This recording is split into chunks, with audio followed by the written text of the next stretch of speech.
नाजरीन, उम्मीद है कि आप खैर आफियत से होंगे। पिछले प्रोग्रामों को लाइक करने का शुक्रिया और थाउजेंड ऑफ मैसेज जो मुझे आते हैं और जो आप लाइक करते हैं, जो उस पर व्यूवरशिप आती है, तो उसका मैं आपका बहुत मशकूर हूँ। पिछले प्रोग्राम में हमने introduction of the youth development forum नहीं किया था। ये एक प्रोजेक्ट है, नया प्रोजेक्ट है। अभी अहमद इनाम मुझसे पूछ रहे थे ऑफ द रिकॉर्ड के इस प्रोग्राम का मतलब क्या है। बेसिकली गवर्नमेंट ऑफ पाकिस्तान के साथ हम शुरू करना चाहते हैं अभी, जो कि फाइनल है कि अब हम लोग यूथ के लिए कुछ एक्टिविटी करना चाहते हैं। एनजीओ और गवर्नमेंट ऑफ पाकिस्तान मिल के, यूनिवर्सिटियों कॉलेजों के साथ मिल के यूथ के लिए एक्टिविटी करना चाहती है। और उसका नाम है यूथ डेवलपमेंट फोरम। और इस यूथ डेवलपमेंट फोरम में हम लोगों ने इंट्रोडक्शन इसकी कर रखी है। तो जो लोग इसको देखना चाहते हैं तो थोड़ा सा पीछे चले जाएं, 2-3 प्रोग्राम पीछे चले जाएं, तो वहां आपको बाकायदा टाइटल के साथ मिल जाएगा, यूथ डेवलपमेंट फोरम के टाइटल के साथ मिल जाएगा। तो आप वहां देख सकते हैं। तो मुझे ज्यादातर लोगों ने ये कहा कि आप इसकी इंट्रोडक्शन करें। इंट्रोडक्शन हमने बड़ी डिटेल में की है, आपको थोड़ा सा पीछे जाके प्रोग्राम देख ले। अगर आप प्रोग्राम देखेंगे तो आपको बहुत फायदा होगा, सारी की सारी डिटेल उसमें है। पिछले प्रोग्राम में हमने बात की थी, टाइम की बात की थी कि हमारे साथ कितना टाइम है, जिंदगी का टाइम, ये प्रोग्राम का टाइम नहीं। हमने कहा था कि हमारे साथ टोटल टाइम कितना है, कि हम लोग आते हैं इस दुनिया में 70 साल के लिए आते हैं, 60 साल के लिए आते हैं, 50 साल होता है, ज़्यादा से ज़्यादा आजकल 80 साल में चलते हैं। लेकिन जो पाकिस्तान का औसत एवरेज है वो 60 to 63 है, यानी 60 साल औसत उम्र है इंसान की। उसमें से 30 साल हम लोग नींद में गुजार देते हैं, उड़ा देते हैं। बाकी 30 साल रह जाते हैं। 30 साल में हम सोच रहे होते हैं कि हमें खुशी कब मिलेगी, और इस तरह हम खुशी के लम्हात को जो है ज़ाया कर जाते हैं, और वो खुशी के लम्हात को ढूंढते हुए हम खुशी के लम्हात को ज़ाया कर जाते हैं। जो टाइम के बारे में बहुत सारी डिफिनेशन है, लेकिन जो डिफिनेशन मुझे पसंद है और मैं हर जगह पे उसको कोट करता हूं, वो हमारे पाकिस्तानी एक शायर है, अदीब है, प्रोफेसर है, प्रोफेसर अनवर मसूद साहब। उन्होंने टाइम की डिफिनेशन बताई है, जो कि बहुत खूबसूरत डिफिनेशन है। और मैं उस डिफिनेशन से शुरू करूंगा और फिर मैं कोट करूंगा, अनवर मसूद साहब के शेर को मैं कोट करूंगा। अनवर मसूद साहब टाइम के बारे में कहते हैं कि टाइम वो चीज़ है जो हाथों से चूड़ियां ले जाता है और झुरिया दे जाता है।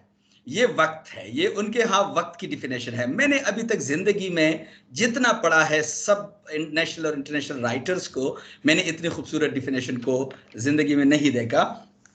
दूसरी बात जो मैं करना चाहता हूं, पिछले प्रोग्राम को मैंने माँ के नाम किया था, क्योंकि वहां हमारे साथ एक छोटी सी बच्ची थी जिसने वहां बात की। उसको काफी अप्रिशिएट भी किया गया। 5 साल की बच्ची थी, बहुत ज्यादा वो बोली नहीं है, लेकिन बहरहाल उसको अप्रिशिएट किया गया है उसको, कि 5 साल के बच्चे तो बोल भी नहीं सकते।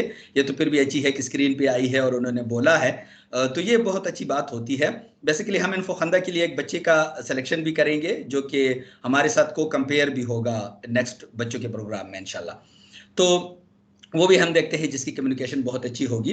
तो हमने माँ के नाम किया था, तो मुझे बड़ी डांट पड़ी उन वालिद साहबान से जो मेरे दोस्त हैं या मेरे जानने वाले हैं। उन्होंने कहा हमारा क्या कसूर है, हम भी तो सर मारते हैं बच्चों के लिए, और आपने सारा जो जितना भी एडवांटेज है वो मदर को दिया है।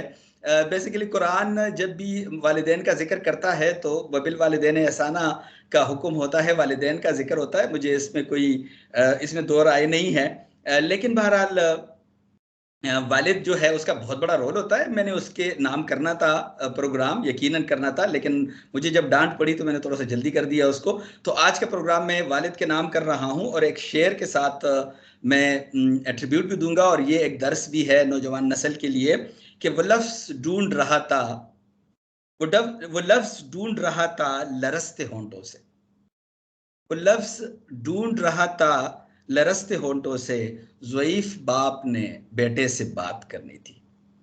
अगर आपसे माँ बाप डरते हैं, आप जवानी के करीब हैं या जवान हैं और आपसे माँ बाप डरते हैं, तो आप अपने लिए मुकम्मल बंदोबस्त कर ले उस जहन्नम की जहाँ पे आप माशाल्लाह रहेंगे। ये उसमें कोई दो राय नहीं है। वालिदैन की खुशी के अलावा अल्लाह सुब्हानहू तआला की खुशी मुमकिन नहीं है। तो मैं आज का प्रोग्राम वालिद के नाम करता हूँ। वालिद कभी शिकस्त तस्लीम नहीं करता, ये मेरा ज़ाती तजुर्बा भी है और मेरा मैंने पढ़ा भी है। कि वालिद कभी शिकस्त तस्लीम नहीं करता, लेकिन वो उस वक्त शिकस्त तस्लीम कर लेता है जब उसका बेटा या उसकी बेटी उसके सामने खड़े हो जाते हैं, तो वो शिकस्त तस्लीम कर लेता है, अदरवाइज वो कभी हारता नहीं है। ये मेरा तजुर्बा है, जो मैंने देखा भी है और मैंने सुना भी है। पिछले प्रोग्राम के बारे में कुछ क्वेश्चन एंड आंसर है, जिसको मैं जल्दी जल्दी क्वेश्चन एंड आंसर की तरफ आऊंगा। पहला क्वेश्चन है, वो क्वेश्चन मेरे लिए है कि डॉक्टर साहब ने कहा था गार्लिक के बारे में कि गार्लिक कितना इंसानों के लिए अच्छा है। तो प्रोफेसर साहब ने मुझे लिखा है कि जी आपको कम से कम बताना चाहिए था, आप तो बड़े रिलीजियस हैं, तो आपको बताना चाहिए था कि गार्लिक को और प्याज को जो है जुम्मे के रोज नहीं खाना चाहिए। मैं हर एक क्वेश्चन को एंटरटेन तो कर नहीं सकता, लेकिन लास्ट बात है जो क्वेश्चन थोड़ा सा कुछ रिलेवेंट होता है तो मैं करता हूँ। बिल्कुल जुम्मे के रोज जो है गार्लिक और प्याज नहीं खाना चाहिए, या कोई भी ऐसी चीज नहीं खानी चाहिए जिसका बदबू बड़ा तेज हो, या फिर आप उसको एक बात ब्रश कर सकते हैं कि जुम्मे की नमाज के लिए जाना हुआ होता है। तो बिल्कुल मैं उसको तस्लीम करता हूँ, मुझे कहना चाहिए था, लेकिन मैं अभी उसको कोट कर रहा हूँ। डॉक्टर सुगरा साहबा से एक क्वेश्चन है, इरम इनामुल्ला की का क्वेश्चन है कि हमारे बच्चे मेडिकल इस वक्त पढ़े तो उसका क्या स्कोप है मार्केट के अंदर, यानी मेडिकल इतना ज्यादा हो चुका है कि उसका स्कोप है कि नहीं है। मैं तो उसका जवाब दूंगा, डॉक्टर सुगरा उसका जवाब देगी एक प्रोग्राम में इंशाल्लाह, नेक्स्ट में किसी प्रोग्राम में। लेकिन मैं जवाब दूंगा कि कभी भी तालीम को स्कोप के लिए ना हासिल करें। काइंडली बच्चों को कहें कि आप तालीम हासिल करें, जो भी आप बनना चाहते हैं बने, स्कोप जो है वो किधर भी नहीं जा रहा होता। बहरहाल लेकिन उनका डॉक्टर साहब का अपना एक होगा, डॉक्टर साहब से क्वेश्चन है। एंड डॉक्टर आसमा से सवाल है कि पीएचडी हमारे बच्चे करना चाहते हैं तो उनके लिए कौन सा सब्जेक्ट अच्छा होगा। यही सवाल डॉक्टर आसमा से भी है और डॉक्टर फातिमा डार से भी है कि आप लोग हमें बताएं कि कौन सा सब्जेक्ट अच्छा रहेगा। ठीक है, ये प्रोफेशनल क्वेश्चन है। I will ask to doctor Asma in the next programme, she will join in the next programme, और डॉक्टर फातिमा डार साहबा को भी कहूंगा तो वो आपको इंशाल्लाह जवाब देंगे। हुरैन फातिमा से आपने कहा है डॉक्टर राबिया साहिबा कि उनको कौन सा स्पोर्ट्स पसंद था और उनको कौन सा फूड पसंद था। आपने क्वेश्चन नहीं किया, हमने क्वेश्चन किया था उनसे, हमने कहा था कि आपको कौन सा फूड पसंद था, तो उन्होंने कहा था कि हमने फिर कहा था कि उसको दूध पसंद है, तो शायद वो बिल्ली है तो इस वजह से उसको दूध ज्यादा पसंद है। वट उसको हमने थोड़ा सा मजाक बनाया था, अलबत्ता स्पोर्ट्स के बारे में शायद हमने नहीं पूछा था, लेकिन उसने अपने उसके बारे में बताया था, हॉबी के बारे में, कि वो स्विमिंग पसंद करती है। लेकिन बहरहाल अगर हो सके तो हम हुरैन फातिमा से भी वो क्वेश्चन लेंगे। मैं चूंकि आज प्रोग्राम का आगाज मैं एक शेर से करता हूँ, या दो तीन शेर से करता हूँ, तो और शेरों को बहुत ज्यादा लाइक भी किया जा रहा है, तो मैंने आज चूंकि अनवर मसूद साहब को फोकस किया है, टाइम के पॉइंट ऑफ व्यू से मैंने उनकी डिफिनेशन भी बता दी, तो उनकी शेयर से शुरू करूंगा और साथ में उनके नाम ये प्रोग्राम भी आज करूंगा कि चूंकि वो भी एक फादर है और बहुत बेहतरीन फादर है माशाल्लाह। चूंकि मैं उनको जानता हूं कि वो प्रोफेसर साहब एक बहुत अच्छे इंसान भी है, साथ साथ में एक बहुत अच्छे वालिद भी हैं। तो वो कहते हैं कि अब कहाँ और किसी चीज की जा रखी है, अब कहाँ और किसी चीज की जा रखी है, दिल में एक तेरी तमन्ना जो बसा रखी है। सरबकफ मैं भी हूं, शमशीर बकफ है तू भी, सरबकफ मैं भी हूं, शमशीर बकफ है तू भी, तूने किस दिन पे ये तकरीब उठा रखी है, और गोहरे अश्क से खाली नहीं आंखें अनवर, गोहरे अश्क से खाली नहीं आंखें अनवर, यही पूंजी तो जमाने से बचा रखी है। अनवर मसूद साहब वैसे मशहूर है कि वो मज़ाहिया शायरी करते हैं, लेकिन ये उनके लिए गलत है, जब वो सीरियस बोलते हैं तो वो हिला के रख देते हैं। आज हमारे साथ दो मेहमान हैं जो हमारी मेंटोर हैं, मैं उनकी इंट्रोडक्शन की तरफ जाऊंगा। अगर मैं उनकी इंट्रोडक्शन, वो LLB है और LLM है, और अगर मैं उनकी इंट्रोडक्शन करने लगूंगा तो यकीनन बहुत बड़ा वक्त हमें देना पड़ेगा उसके लिए। हर एक्सेलेंसी एडवोकेट सिद्रा सदुजई साहबा हमारे साथ है। वो उन्होंने जो उनका बैकग्राउंड है तो वो बहुत बड़ा है, हम उन्हीं से पूछेंगे। 20 के करीब उनकी सर्टिफिकेशंस हैं आफ्टर हर एजुकेशन, और उसके साथ साथ वो यूनाइटेड नेशन की PGD है वो क्रिमिनोलॉजी में, ये एक, और चूंकि वो उनका सब्जेक्ट ह्यूमन राइट्स हैं जो मेरा अपना सब्जेक्ट भी है, तो उनके लिए मैंने क्वेश्चन लिखे नहीं है। उनसे मैं फिलबदी क्वेश्चन करूंगा। उसकी वजह यह है कि उनके मैं भी 25 साल से ह्यूमैनिटेरियन फील्ड में हूं, तो ये चूंकि हम डील करते रहते होते हैं, तो उनसे मैं क्वेश्चन डायरेक्ट करूंगा। तो सदुजय साहबा, हम आपको वेलकम करते हैं।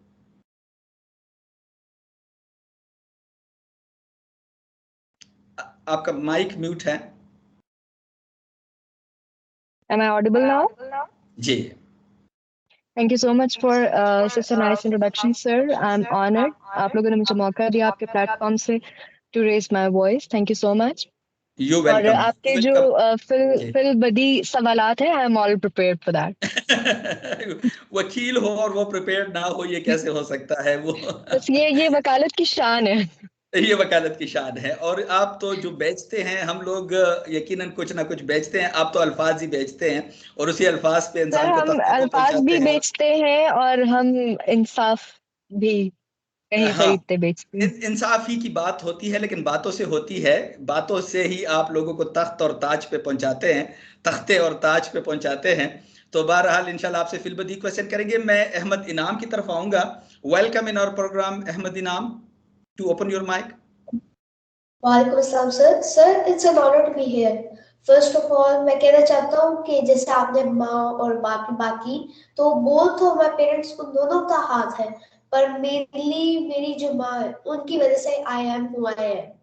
या ये मैंने प्रोग्राम में, पहले प्रोग्राम में अहमद मैंने यही बात की थी और इसी पे मुझे डांट पड़ी, और नेक्स्ट में इंशाल्लाह आपको डांट पड़ेगी वालिद साहबान से। तो इसी पे मुझे डांट पड़ी और वो मेरे क्लोज दोस्त है, उन्होंने मुझे कहा कि जी आपने हमारा जिक्र क्यों नहीं किया।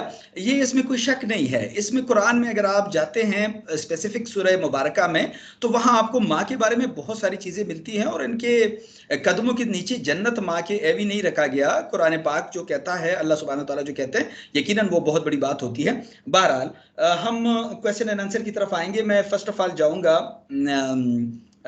हर एक्सेलेंसी एडुकेट साहबा की तरफ। मैडम सिद्रा, आप मुझे बताएंगी कि फर्स्ट ऑफ ऑल कि बचपन से मुझे बताएं कहाँ से आपने एजुकेशन शुरू किया, कितने बहन भाई थे, कौन आपको ज्यादा तंग करता था, जब आप अहमद की एज की थी तो आप कौन से लेवल पे थी, क्या सब्जेक्ट पसंद थे, इब्तिदाई जिंदगी के बारे में थोड़ा सा मुझे बताएं। नहीं, subject I was into all the subjects, but जो जिससे मैं सबसे ज्यादा दूर भागती थी that was mathematics when I was of his age. और तंग तो तंग मुझे तो नहीं किया, बहन भाइयों ने शायद, मैंने उनको ज्यादा तंग किया है।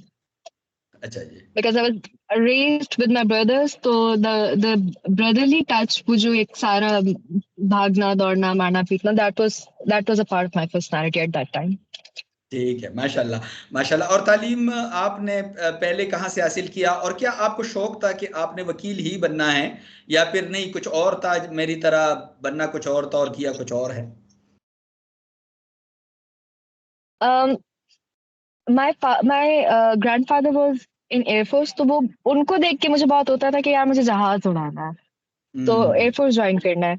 But then by the time I was in my FSc, तो my father he being a lawyer, he insisted कि नहीं ये लॉ की तरफ आना है। सो वो हंसी मजाक में आगे, कभी सीरियसली नहीं लिया लॉ को। बट देन जब लॉ पढ़ना शुरू किया तो पता चला नहीं यार बहुत अच्छी चीज है, इसको परस्यू करना चाहिए। काले कोर्ट में काफी ताकत है। अच्छा अच्छा, ये बहुत अच्छा है। अच्छा, फिर आपके सब्जेक्ट्स के बारे में थोड़ा सा क्वेश्चन करूंगा, तो फिर मैं जनरल क्वेश्चन की तरफ आऊंगा। सब्जेक्ट के बारे में अगर मैं क्वेश्चन करूं तो why human rights? Because I believe in giving the rights instead of abusing the rights. I mean, the difference which I have seen is that we are not right deprived, we are right abused. So ये बड़ा difference है. You being from the development sector and from the human rights sector, you can totally relate it that there is a difference between right deprived and there is a difference between right abuse. So मैं जैसे आपने बात की human rights की, so, I mean, if I take my empowerment, if I particularly talk about the women empowerment, I don't have to look at the West. I don't have to look at the feminism babes. I don't have to go into their books and seek some sort of validation from them, because I, alhamdulillah, belong to that religion जहाँ पे first wave feminism क्या थी कि औरतों को काम का हक चाहिए था। मैं अगर उसको रिलेट करती हूँ इस्लाम के साथ, so prior to the first wave of feminism, औरत के पास तो काम का हक था, ऑलरेडी था। For example I would relate it with my strong defence, जहाँ पे एक सहाबिया बेवा हो जाती हैं तो नबी पाक उनको कहते हैं कि अपने बावों की देखभाल करो, लेकिन इद्दत के दौरान ही, लेकिन रात होने से पहले वापस आ जाओ। So the strongest financial point of view से the strongest lady was Hazrat Khadija. And if I talk about the second wave of feminism, जहां औरतों को राइट ऑफ वोट चाहिए था, तो हमारे पास तो राइट ऑफ वोट ऑलरेडी मौजूद है। अगर खलीफा सानी की शुरा में बैठ के ये बात होती है कि औरतों के हक में है कि हद मुकर्रर करें, तो खातून पार्लियामेंटेरियन उठ के कहती हैं कि जिस चीज की हद अल्लाह ने मुकर्रर नहीं की, उमर कौन होता है उस चीज की हद मुकर्रर करने वाला। सो पॉलिटिक्स में भी औरतों की रिप्रेजेंटेशन तो उसी तरीके से मौजूद थी। इंस्टेड कि मैं अपनी एम्पावरमेंट को देखूं वेस्ट की एम्पावरमेंट से, so I don't seek validation from that aspect. ठीक है, ठीक है। और आपको लग रहा है कि human rights is a tough subject comparatively to other subjects in the law, in practising law? This is the subject जहाँ पे आपको, मुझे जो फील होता है, हम काम कर रहे हैं लेकिन साइलोज में काम कर रहे हैं। हम लोग एक प्लेटफॉर्म कर रहे हैं, आप भी उसी सब्जेक्ट्स पे काम कर रहे होंगे जिस पे मैं कर रही हूँ, mister X, mister Y, mister G भी उन्हीं सब्जेक्ट्स पे काम कर रहे होंगे, miss A B C D भी उन्हीं सब्जेक्ट्स पे काम कर रहे हैं, but why in the silos? I mean we should हाँ, हैव ठीक है। लेकिन मैं एज ए प्रैक्टिसिंग लॉयर मैंने जो अपनी जिंदगी में देखे हैं, तो ह्यूमन राइट्स का सब्जेक्ट थोड़ा सा टफ और थोड़ा सा हार्ड इसलिए समझा जाता है कि इसमें थोड़े से केसेस ऐसे आते हैं कि ज्यादातर बड़े चैलेंजिंग केसेस होते हैं और उसको फेस करना यकीनन एक आम वकील का की भी नहीं होता कंट्रोल में। और दूसरा ये होता है कि वो डर और खौफ भी हमारे जैसे थर्ड वर्ल्ड कंट्रीज और या फिर डेवलपिंग कंट्रीज में जो डर और खौफ का एक इशू आता है, वो भी शामिल हाल होता है। तो मैं जहां तक मेरी समझ है इसमें, वो यही है कि थोड़ा सा ज्यादा समझा जाता है कि खतरनाक सा समझा जाता है इस सब्जेक्ट में या पाकिस्तान को बदनाम करने में रिलेटेड टू दीज सब्जेक्ट्स, वो उन आवाज को अपने वेस्टेड इंटरेस्ट की वजह से सामने नहीं आने देते। फॉर एग्जाम्पल, अगर मैं बात करूँ एक्सेप्ट की या मैं बात करूँ चाइल्ड मैरिजेस की, तो हमारे पास आपकी काउंसिल ऑफ इस्लामिक आइडियोलॉजी भी इस बात पर मुत्तफिक है कि 18 साल इज द अप्रोप्रिएट एज। लेकिन जो हमारे, सॉरी टू से, मैं इस प्लेटफॉर्म पे बैठ के एक बहुत बड़ी बात कर रही हूँ कि जहाँ पे हमारे अपने वेस्टर्न इंटरेस्ट है, जहाँ हमने पाकिस्तान की एक बहुत नेगेटिव पिक्चर पोर्ट्रे करके दिखानी है, तो हम उन चीजों को बड़ा नेगेटिवली हाईलाइट करते हैं। लेजिस्लेशन हमारे पास है, जब हमें कुछ और बेचने के लिए नहीं मिलता तो हम उन चीजों को उठा के बेचना शुरू कर देते हैं कि जिससे पाकिस्तान का नाम खराब होता है, पाकिस्तान को on the face of international level आप गंदा कर सकते हैं। जी जी बिल्कुल एडवोकेट साहब, अब ये यहाँ पे मैं बिल्कुल आपको सेकंड करूंगा। और दूसरी बात ये, हम पॉलिटिकल बात नहीं करते, हम किसी के खिलाफ नहीं बोलते। ये प्रोग्राम जो हमारा है, यकीनन हम लोगों ने इसको इस तरह डिजाइन किया है कि इसमें हम लोग लोगों के जाती जिंदगी को सामने लाए और मेंटोर को आगे ला के, बच्चों को आगे ला के लोगों को दिखा सके कि कैसे लोग तरक्की करते हैं, कैसे मेहनत करते हैं। उसको सवालात की तरफ भी मैं आ रहा हूँ। लेकिन जो आपने बात की, चूंकि मेरा एक्सपीरियंस 25 ईयर्स का नेशनल इंटरनेशनल ऑर्गेनाइजेशन के साथ है, और आपको तो पता है, आप मेरे कुछ प्रोग्राम में आई भी हैं, तो उसमें यह है कि मेरा जो टोटल कैरियर है उसमें मैंने यही सीखा है, specially with UNHCR, United nation के जो उनके साथ हमने काम किया। तो बिल्कुल वही बात जो आपने कोट की, बिल्कुल मैं उसको सेकंड कर रहा हूं, उसे कभी हम इनकार नहीं कर रहे। अच्छा, मैं I am coming to the Ahmad Inam के लिए क्वेश्चन एडवोकेट साहबा ने भी तैयार कर रखे हैं जहन के अंदर कि वो भी आपसे क्वेश्चन करेगी। But my first question mister Ahmad Inam, what is your future plan and what you would like to be in the future? आपका कैरियर क्या होगा इन द फ्यूचर? अस्सलाम वालेकुम। So there can be many careers for me. मतलब मैं बहुत कुछ में participate करता हूँ. I love speeches, I love arts, I love debating, I love graphic designing. So right now I'm in grade 8. After grade 9, I will choose my field. Mostly I have an interest in IT, and biology both. So maybe I'll get to be a doctor or an IT specialist. It's up to the future. ठीक है, very good है, very good है। अच्छा इनाम, मुझे basically ये बताएंगे कि आप बचपन में क्या लेकिन आपका तो अभी भी बचपन है, लेकिन चले हम लोग थोड़ा सा और बचपन में चले जाते हैं इस पे। तो क्या आपने क्या सोचा था कि मतलब कैसे स्टार्ट लूंगा और जब आप पढ़ रहे थे तो कौन सा सब्जेक्ट स्टार्ट में, बिल्कुल स्टार्ट की बात कर रहा हूँ, कि आपको कौन सा सब्जेक्ट ज्यादा पसंद था और कौन से सब्जेक्ट में आप कौन सा सब्जेक्ट आपको पसंद नहीं था? जैसे मैंने मैथ्स पे एडवोकेट साहबा के साथ एग्री किया कि उनको मैथ्स पसंद नहीं है, मुझे भी मैथ्स पसंद नहीं था। तो बहरहाल हर बंदे की अपनी चॉइस है। तो आपको कोई ऐसा सब्जेक्ट था जो आपको पसंद नहीं था? सर मुझे बचपन में तो अब पहले सारे सब्जेक्ट्स पसंद थे, but since grade 6 my maths has been difficult, a little difficult for me. So मुझे मैथ्स इतनी नहीं पसंद। ठीक है। हाँ, लेकिन उसको पसंद करना पड़ता है क्योंकि if you are going forward तो आप उसको पसंद करते हैं और उसको साथ में सीखने भी लगते हैं। एडवोकेट साहब अगर हमारे साथ हैं तो मैं आपकी तरफ आ रहा हूँ।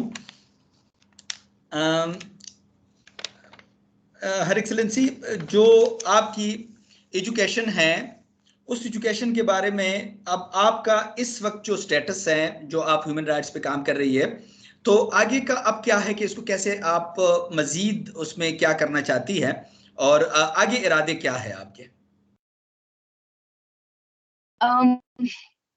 Being in the field of human rights and being the criminologist, criminology was my always area of interest. I always wanted to, understand the criminal psychology. Okay, what are the factors and the reasons behind कि एक बंदा crime की तरफ जाता क्यों है, या कौन सी चीज करती है? Because there are two factors. एक आपका इंटरनल फैक्टर है और एक एक्सटर्नल फैक्टर है। आई कैन नॉट से कि एक्सटर्नल फैक्टर को मैं बिल्कुल निगेट कर दूंगी, लेकिन इंटरनल फैक्टर जो है, जो एक क्रिमिनल की साइकोलॉजी है, वो भी उतनी ही इम्पोर्टेंट है जितना आपका एक्सटर्नल फैक्टर इम्पोर्टेंट है। So, inshallah, I have these two. I mean, criminology B or human rights B, and specifically with the aspect of criminal and because when we talk about human rights, we don't say हम criminals को उस domain में से बाहर नहीं निकाल देते। आपके पास reports होनी चाहिए, आपके पास rehabs होनी चाहिए। I don't say कि there shouldn't be any आपके पास कोई ऐसा सिस्टम ना हो कि आप उनको सजा दें, बट आई डू बिलीव कि आप रिफॉर्म्स के थ्रू और रिहैब्स के थ्रू भी एक ये इस मैकेनिज्म को भी अप्लाई करते हुए किसी भी इंसान की को प्रॉपर रास्ते पे लेके आ सकते हैं। ठीक है, राइट है, राइट है, ये बहुत अच्छा है। अच्छा, हम लोग जो मेंटोर को लाते हैं तो उनसे कुछ स्टैंडर्ड क्वेश्चन हमारे साथ हैं जो हम उनसे करते हैं, चूंकि आपको बहुत सारी बच्चियां देख रही है। पिछले प्रोग्राम में आपने सुना होगा, अगर आपने देखा है, 7000 क्वेश्चंस का आना यकीनन, 2000 डायरेक्ट क्वेश्चन का आना यकीनन बहुत बड़ा है, और फिर 1.7 मिलियन लोगों के पास ये जाना और फिर वहां से 7000 की व्यूवरशिप का आना, यकीनन ये बहुत बड़ी बात होती है। तो ये, और उस पर क्वेश्चन आंसर का मुझे मतलब मैं अब समझता नहीं हूं मैं उसको कैसे आंसर दूं। तो बहुत सारे लोग आपको देख रहे होते हैं, फिर क्वेश्चन आंसर भेजते हैं, जैसे मैंने आज क्वेश्चन आंसर किए, वो अब नेक्स्ट एक प्रोग्राम में ऐसे करूंगा जिसमें क्वेश्चन आंसर का सिर्फ जवाबात दिए जाएंगे। इंशाल्लाह आपको भी मदू करूंगा, अहमद इनाम के लिए जो क्वेश्चन आएंगे उनसे भी मैं मदू करूंगा, बाकी जो भी पार्टिसिपेंट्स हैं सब उसमें आएंगे जिनके लिए क्वेश्चन आएगा।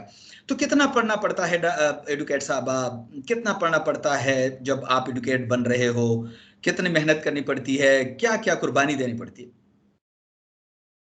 My father is a lawyer, और जब मैंने लॉ में एडमिशन लिया था तो उन्होंने मुझे एक बात कही थी कि बेटा, ये वकील वो होता है जो डिग्री के टाइम पे नहीं पढ़ता और उसको सारी जिंदगी पढ़ना पड़ता है, जबकि डॉक्टर वो होता है जो 5 साल पढ़ता है और उसके बाद उसको पढ़ना ज्यादा नहीं पड़ता। तो फॉर्चुनेटली हम उस जो है वो पेशे से हैं कि हमने वो पहले 4-5 साल मस्ती में गुजार लिए, अब हम सिर्फ अब तक पढ़ रहे हैं, क्योंकि कहाँ पे अमेंडमेंट, कहाँ पे आपके पास नल एंड वॉइड हो गए हैं लॉज, कहाँ पे अब नई लेजिस्लेशन पास हो गई है, कहाँ पे नया केस लॉ आ गया है। सो हमने अब पढ़ना ही पढ़ना है जितना जितना रह गया है। अच्छा, ये तो बड़े जबरदस्त समझ में आ गई ये बात, लेकिन मैं साथ में ये बता दूं, ये बहुत ज्यादा जरूरी है ये बात लोगों को समझना, कि जो पढ़ने के दौरान, आपने बड़ी खूबसूरत बात की कि पढ़ने के दौरान तो एक 3-4 साल होते हैं, अयाशी में गुजर जाते हैं और इंसान फौरन उसको इजी ले लेता है, लेकिन उसके बाद कैरियर बनाने के लिए आपको ख्वारी करनी पड़ती है, और आपको बहुत बड़ी स्टडी, हर एक फील्ड में आपको स्टडी करनी पड़ती है, लेकिन वकालत ये एक ऐसी चीज है कि आपको रोजाना अपने आप को अपडेट रखना हुआ होता है। अच्छा, क्या चैलेंजेस थी आपको इसमें? और फिर बेसिकली ये लॉ जो है ये एक थोड़ा सा समझा जाता है कि मर्दों का पेशा है और ज्यादातर मर्द उसमें इन्वॉल्व होते हैं, एक खातून का आना थोड़ा सा मुश्किल होता है। क्या चैलेंजेस थी आपके लिए? really blessed कि I already had my back. लेकिन मुझे एज सच कोई चैलेंजेस ज़्यादा फेस करने नहीं पड़े, बिकॉज अब ट्रेंड्स बहुत चेंज हो गए हैं। जैसे कि पहले कहा जाता था कि इंजीनियरिंग सिर्फ मर्द कर सकते हैं, या आपके पास जो है वो आर्मी में सिर्फ मर्द जा सकते हैं, औरतों के लिए बहुत सॉफ्ट फील्ड्स होनी चाहिए। तो उस लिहाज से मुझे personally, because I had been teaching law since 2016, बहुत से बच्चे बच्चियां जो हैं वो हमारे हाथ से निकल के अभी फील्ड में आए हैं। सो मुझे नहीं लगता कि इस वक्त हमारे पास कोई भी ऐसे चैलेंजेस हैं जिनको हमें ओवरकम करना है। As long as you are competent, as long as आपको अपनी जगह बनानी आती है, तो मेरा ख्याल है कि this is an open field and everybody should get into it. आपके पास, अब लोग कहते हैं आप वकील, अच्छा वकील का काम सिर्फ कोर्ट में जाके आर्ग्यू करना है, नहीं। जैसे आपके पास मेडिसिन की डिफरेंट फील्ड्स हैं, कोई कान का डॉक्टर है, कोई आंख का डॉक्टर है, कोई गले का डॉक्टर है। सिमिलरली आपके पास लॉ के अंदर बहुत सारी फील्ड्स हैं। So recognize your field, chooses it very wisely, और अपनी फील्ड में एक्सेल करें। बिल्कुल जबरदस्त है, बिल्कुल जबरदस्त है। मैं आऊंगा इनाम की तरफ आऊंगा। अहमद इनाम, do you like extracurricular activities, or not that you are just only study and study as the educate sahib are told? And what's your achievement in the extracurricular activities in school? देखिए, study जो होती है ना, बस वो एक study होती है, उससे हमारा आईक्यू तो बढ़ता है, और उससे हमारा एक जो होता है ना, हमारा थॉट, हमारी थिंकिंग प्रोसेसिंग, वो नहीं बढ़ती। उसके लिए को करिकुलर एक्टिविटीज लाजमी है। जैसे एक नॉर्मल स्टडी है, उसके साथ आर्ट, फिर स्पोर्ट्स, डिबेट्स, एम्यूएंस, इस तरह किया जाए। तो मुझे, जैसे मैं था, मेरे पेरेंट्स ने मुझे बताया, मेरे पेरेंट्स ने कहा पढ़ो, साथ में को करिकुलर एक्टिविटीज करो, इनके साथ आपको बहुत फायदा होगा। और आज आप देख सकते हैं बहुत फायदा हुआ। What are your achievements, अगर आप उसको बताएंगे तो? बहुत सारे सर्टिफिकेट्स मैंने आपके देखे हैं और बहुत सारी शीट्स हैं। तो मोस्टली काफी है। जैसे स्पोर्ट्स के हैं कुछ एमयूएन्स यानी कि मॉडल यूनाइटेड नेशन, वो एक मॉडल होती है यूनाइटेड नेशंस में, जिसके ऊपर हम एक टॉपिक को डिस्कस करते हैं। Then there are parliamentary debates, speeches, and then are competitions. अच्छा, माशाल्लाह। अच्छा, मैं ज़रा अहमद इनाम के बारे में बता दूं अपने नाजरीन को भी और एडुकेट साहबा को भी, कि ये इनका ताल्लुक बेसिकली उन्होंने पहले कहाँ से पढ़ा है वो तो मुझे कंफर्म नहीं है, लेकिन इस वक्त जो जिस स्कूल एंड कॉलेज में ये पढ़ रहे हैं उसका नाम है किंगस्टन कॉलेज लाहौर। और ये किंगस्टन कॉलेज लाहौर जो है, मैं जब मुझे पहली मरतबा इन्वाइट किया गया वहाँ गवर्नर की ओथ टेकिंग सेरेमनी के लिए, तो मैं सोच रहा था कि जैसे कोई गली कूचू में एक घर होता है और उसके अंदर छोटे छोटे और कमरे होते हैं और तंग तंग सीढ़ियां होती है और एक छोटी सी बिल्डिंग होती है और उसमें आप जाते हैं और बहुत सारे बोर्ड लगे हुए होते हैं और जगह जगह पे शापर और कुछ रैपर्स पड़े हुए होते हैं और ये इस तरह का कुछ छोटा सा इंस्टीट्यूट होगा। लेकिन जब मैं किंगस्टन में गया, यकीन करें मैं हैरान हो गया एडवोकेट साहब एंड मेरे नाजरीन, इतना बड़ा सेटअप इन लोगों ने बनाया है माशाल्लाह। बहुत बड़ा सेटअप है, बहुत बड़ी फैसिलिटी उन्होंने इंस्टॉल कर रखी है और मतलब इतनी बड़ी फैसिलिटीज उन्होंने बच्चों को दे रखी है। बहुत हाई फैकल्टी उन्होंने हायर कर रखी है एजुकेशन के लिए। उन्होंने हमें कोई स्पॉन्सर नहीं किया, उन्होंने इस प्रोग्राम के लिए पैसे हमें नहीं दिए। ये मैं ऑन द रिकॉर्ड इसलिए बता रहा हूँ कि हाँ ठीक है कि वो हमारे CDRS के साथ कोलैबोरेशन में है under the CSR activities, which is the right of the CDRS and which is the work of the every corporate sector. But मैं इसलिए कह रहा हूं कि उनकी जो मैंने सेटअप देख लिया, मैं बहुत सारे इंस्टीट्यूशन में जाता हूं, इस वजह से मैंने इन लोगों को पहले मौका दिया। मेरे साथ इस वक्त भी कुछ 50 के अबाव स्कूल के रिक्वेस्ट पड़े हैं कि उनके बच्चों को इनवाइट किया जाए। वो भी अच्छे स्कूल हैं और अच्छे होंगे, लेकिन उनको इनवाइट करने का सिर्फ मतलब यही था कि इतना बड़ा सेटअप अगर आपने लोगों को दिखाना है लाहौर के अंदर और इतनी बड़ी फैसिलिटी के साथ, ये चीजें मैटर करती है। तो इस इंस्टीट्यूट के से उसका ताल्लुक है। ही इज लकी अहमद इनाम इज लकी कि उसको ऐसा एनवायरनमेंट मिला कि वो जो है वहां से वो कैश करवा सकता है। फिर ऐसे लोगों को मैं जानता हूं, जैसे रिफत वहां पे है, तो अब ऐसे लोग हैं कि जो एक्स्ट्रा करिकुलम एक्टिविटीज में बहुत तेज समझे जाते हैं। वो रोजाना मुझे कुछ ना कुछ बता रहे होते हैं, हालांकि मेरी फील्ड ही एक्स्ट्रा करिकुलम एक्टिविटी है। मैं बहुत बड़े बड़े इवेंट्स करवाता हूं और करता हूं, अपने जिंदगी में मैं कर चुका हूं, लेकिन वो मुझे अक्सर बता रही होती है कि इस तरह की एक्टिविटी होनी चाहिए। तो I think this is very fantastic and very great. इंशाल्लाह मुझे उम्मीद है सदुजै साहब अभी आपसे एक क्वेश्चन तो करेगी। मेरा नेक्स्ट क्वेश्चन है, आपका क्वेश्चन है बात काटने के लिए, बट जी, मैं कहना चाहती हूँ कि Kingston college is a really big institute and it has a lot of facilities, जैसे रोबोटिक्स है, आर्ट्स है, स्पोर्ट्स है, यहाँ पे स्पोर्ट्स क्लब्स होते हैं, पब्लिक स्पीकिंग कोचिंग है, बहुत कुछ है यहाँ पे। It's a really big and wonderful. Totally understand. Yes, मैं आया हूँ, मैं बिल्कुल, मैंने विजिट किया, 2 विजिट मैंने किए हैं, अभी दोबारा भी आ रहे हैं आपकी तरफ। और आप आज आपके लिए खुशखबरी भी है हमारे साथ इंशाल्लाह, अभी आपको सुनाते हैं, लेकिन थोड़ा सा आपको तसब्जुब में रखते हैं। लेकिन मैं अगर भूल जाऊं तो एडवोकेट साहब एंड पे मुझे याद दिलाएंगे कि आपको हमने एक गुड न्यूज भी देना है। तो एडवोकेट साहब के साथ अगर कोई क्वेश्चन है तो वो करे अहमद से, और अगर अहमद इनाम एडवोकेट साहब से कोई क्वेश्चन करना चाहें तो आप भी कर सकते हैं।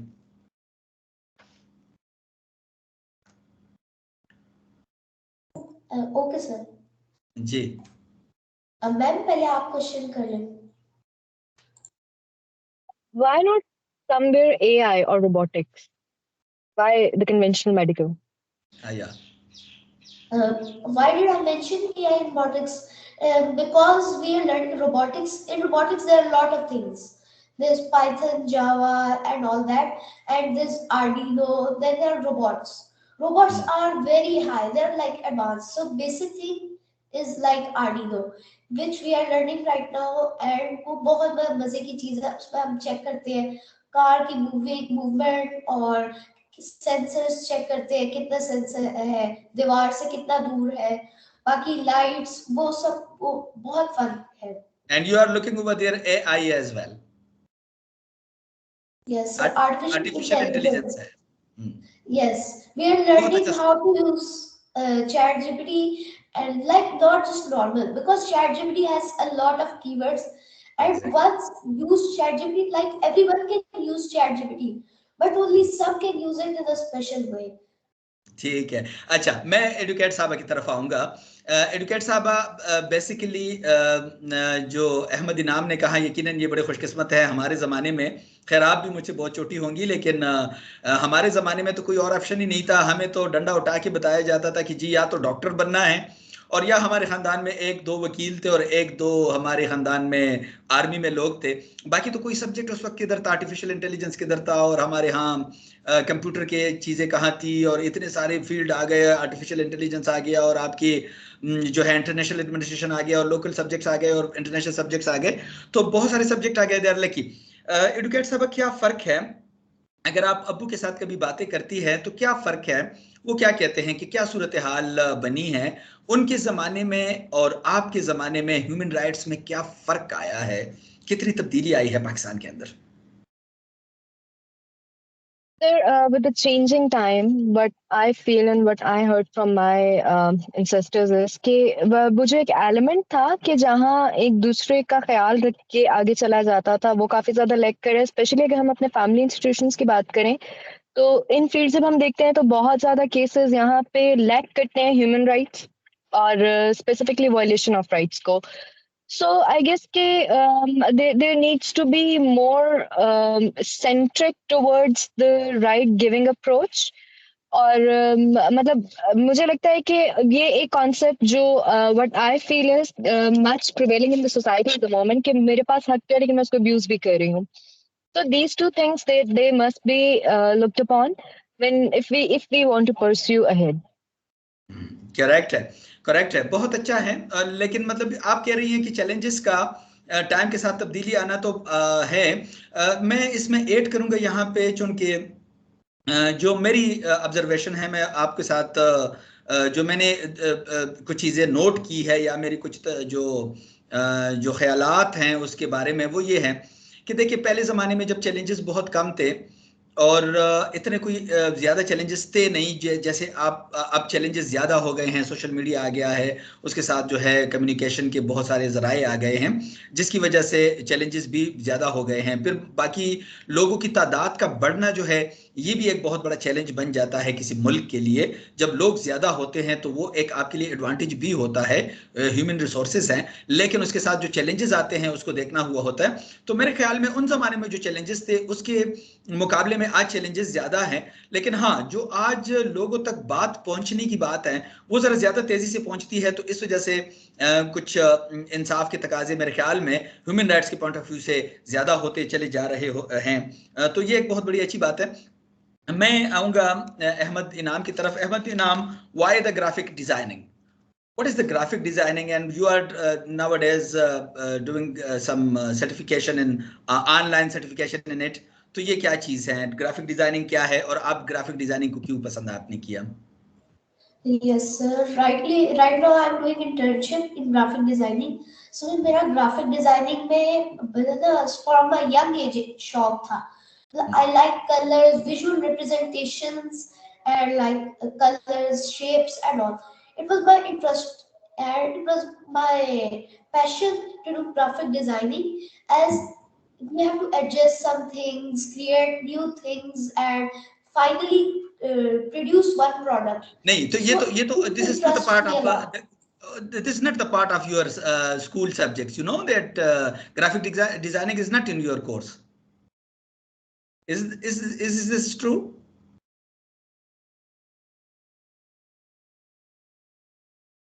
Might be we have little problem in connection. But my question, you listen my question. Sir, can you repeat question? Okay, I'm gonna repeat. मैं कह रहा हूँ कि ये तो आपके कोर्स में ग्राफिक डिजाइनिंग नहीं है ना, तो फिर आपको इसकी तरह कैसे आपको शौक हुआ? सर मेरा YouTube से मुझे पता चला कि एक graphic designing is a whole new industry. So मैंने जब पढ़ा what is graphic designing, how is graphic designing done, I knew it was just for me. So I learned it mostly through YouTube. I learned the key courses. Then I did some more courses to get the concepts of graphic designing. Then I started an internship. Right now I have made a CV and I'm trying to get a job as well, online remote job. माशाल्लाह, माशाल्लाह, ठीक है, बहुत अच्छी बात है। अच्छा, मेरे साथ चूंकि टाइम बड़ा कम है, सिर्फ 5 मिनट मेरे साथ रहते हैं, तो इस 5 मिनट में 2 बातें हो सकती है। एक तो जो मैं आपके लिए अनाउंसमेंट करना चाहता था, एक आपको गुड न्यूज़ देनी थी, और दूसरा एक एडवोकेट साहब से एक क्वेश्चन है जो कि बहुत इंपॉर्टेंट है, वो मैं आपसे करता हूं, तो फिर हम आपसे इजाज़त लेंगे।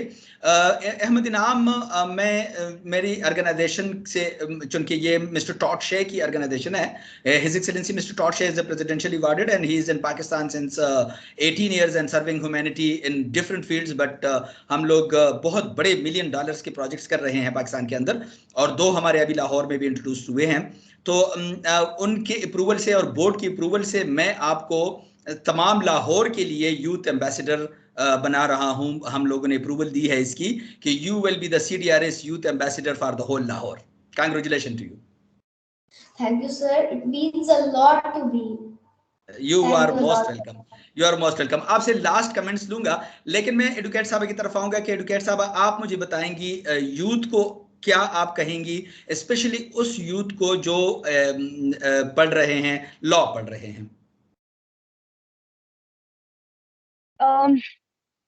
दिल लगा के पढ़ें, और दूसरी चीज ये कि प्रोफेशनल एथिक्स का बहुत ख्याल रखें। प्रोफेशन कोई भी, लेकिन जहां तक बात आती है, मतलब legal profession is the profession of lords. तो अपनी पढ़ाई एक तरफ है, सब कुछ है, लेकिन जो जो प्रोफेशनल एथिक्स है, शायद हमारी यंग जनरेशन उसमें बहुत लैक कर रही है। So being a senior, what I suggest के अपनी प्रोफेशनल एथिक्स को जरा उसकी इंटेग्रिटी का ख्याल रखें। बहुत बड़ी बात आपने की है। प्रोफेशनलिज्म बहुत बड़ी चीज होता है, उसमें इंसानियत को आगे रखना हुआ होता है। Otherwise professionalism is a very very big thing कि अगर कोई किसी की समझ में यह आ जाए कि हमने प्रोफेशनल रहना है और हमने प्रोफेशनल एटीट्यूड को इख्तियार करना है ड्यूरिंग द एजुकेशन पे फोकस करे, दिल लगा के पढ़े, सर लगा के पढ़े, दिमाग लगा के पढ़े, लेकिन पढ़े और बड़े डिटेल के साथ पढ़े, इसमें कोई शक नहीं है। आखिरी मिनट आपके साथ अहमद इनाम, क्या कहेंगे बच्चों को? मैं कहना चाहूंगा पूरे पाकिस्तान के बच्चों को भी और बाहर के भी, पाकिस्तान में बहुत टैलेंट है पर उनको यूज करना नहीं आता, उनको प्लेटफॉर्म्स नहीं मिले जाते, मतलब कि वो अपने एक्सप्रेस कर सके। पाकिस्तान में बहुत टैलेंट है, तो जो है ना उनको एक प्लेटफॉर्म देना चाहिए जिससे वो लर्न कर सके और अपनी जो उनकी शौक है उसमें वो आगे ग्रो कर सके। जी प्रोफेसर साहब, जी प्रोफेसर इनाम, आपको कहना चाहिए, आप तो माशाल्लाह जो आपने मैसेज दिया मेरे दिल के बहुत करीब है। यही हम करना चाहते हैं कि हम कोई ऐसा एनवायरनमेंट, ऐसा प्लेटफॉर्म जनरेट करें, जो मैं अभी आपको कह रहा था YDPF के नाम से, FP के नाम से, youth development forum of Pakistan के नाम से, जो हमने बनाया है, जो गवर्नमेंट ऑफ पाकिस्तान के साथ मिलकर काम करेगा। ये प्लेटफॉर्म भी है, बाकी प्लेटफॉर्म भी इंट्रोड्यूस करने चाहिए, मौके देने चाहिए बच्चों को। तो बहुत ज्यादा टैलेंट है, इसमें कोई शक नहीं है। So nice of you mister Inam to join us, and this is a tremendous conversation with you indeed. Thank you, sir. It's an honor for me. I'm saying it again, but it's an honor for me to come for this interview. And thanks to my school, Kingston College, and most of all to my parents. So nice of you. Thank you very much. Thank you very much, Sidra Sadozai educate. आपके join करने का, यकीनन हमने आपका बहुत time लिया, आप रास्ते में हैं, ट्रेवल कर रही है, लेकिन उसके बावजूद आपने ज्वाइन किया, आपका बहुत बहुत शुक्रिया। Thank you so much for giving me this opportunity. It was lovely talking to you guys. Thank you. So nice of you. नाज़रीन, इंशाल्लाह आपको नेक्स्ट वीक फिर मिलेंगे इस उम्मीद के साथ कि आप खैर खैरियत से होंगे इंशाल्लाह, और आपके साथ हम बहुत सारी बातें मजीद और भी करेंगे, और बहुत सारे प्रोग्रामों को रेगुलर देखते रहें, मुसलसल देखते रहें, और आप सारे प्रोग्रामों को मुकम्मल देखते रहें ताकि आपको सारा डिटेल हो। बाकी जो पिछले प्रोग्राम हैं, अगर आप उसको देखते हैं तो आपको यूथ डेवलपमेंट फोरम की तमाम तफसीलात मिल जाएंगी। नेक्स्ट वीक तक आपसे इजाज़त चाहूँगा। अल्लाह हाफिज़।